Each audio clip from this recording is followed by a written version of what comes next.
Let's talk about Bitcoin first, and then it'll help us use as a kind of a comparison to Ethereum or whatever else. So when you think about what is money, right? That's kind of the first question people really kind of go down the rabbit hole on.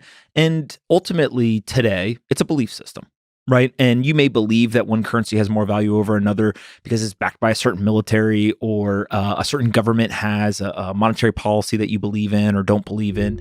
But ultimately, it's a belief system. There's nothing backing this other than a government asks you to pay your taxes in it, right? And they can have a monopoly on violence in terms of they can put you in jail if you don't pay your taxes. They can go to other countries and they can invade and do all this stuff.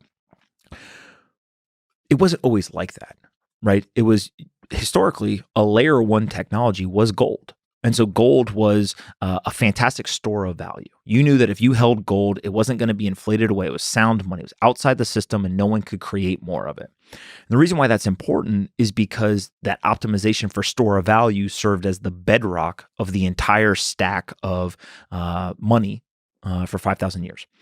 And so the problem with that, though, again, trade-off between store of value is it was really hard to transact with. Right? If I came in here and you said, hey, I want a couple of ounces of gold and I had a whole bar, I'd have to literally shave off the ounces of gold.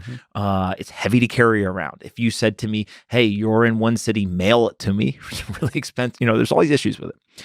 And so ultimately what people said was, well, let's create a second layer on top of that gold in order to make it easier to transact.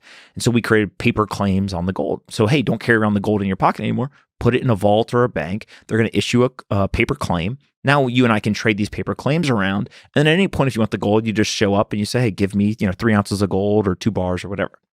And so that actually made the store of value. It allowed that to be the anchor and kind of the most important part, the security of your purchasing power. But now it became easier to transact. And then eventually we built layers even on top of that. So everything from electronic money, kind of electronic QSIPs, all the way to credit and other systems on top of that gold. 1971 comes around, and obviously we depeg from that gold, right? And it was a temporary measure at the time. We ended up not going back to it. And so what you moved or transitioned from was sound money, which was outside the system. No one could create more, to now the government had full control. They could create as much as they wanted to.